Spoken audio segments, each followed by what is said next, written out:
اور ہم نے فرعون کو اپنی سب نشانیاں دکھائیں مگر وہ تکذیب اور انکار ہی کرتا رہا۔ کہنے لگا کہ موسیٰ، کیا تم ہمارے پاس اس لیے آئے ہو کہ اپنے جادو کے زور سے ہمیں ہمارے ملک سے نکال دو؟ تو ہم بھی تمہارے مقابل ایسا ہی جادو لائیں گے، تو ہمارے اور اپنے درمیان ایک وقت مقرر کر لو کہ نہ تو ہم اس کے خلاف کریں اور نہ تم، اور یہ مقابلہ ایک ہموار میدان میں ہوگا۔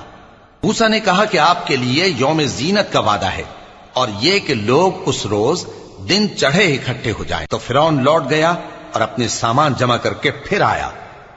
موسیٰ نے ان جادوگروں سے کہا کہ یہ تمہاری بربادی ہوگی، اللہ پر جھوٹ نہ باندھو، وہ تمہیں عذاب سے فنا کر دے گا، اور جس نے جھوٹ باندھا وہ نامراد رہا۔ تو وہ باہم اپنے معاملے میں جھگڑنے اور چپکے سرگوشی کرنے لگے۔ کہنے لگے یہ دونوں جادوگر ہیں، چاہتے ہیں کہ اپنے جادو کے زور سے تم کو تمہارے ملک سے نکال دیں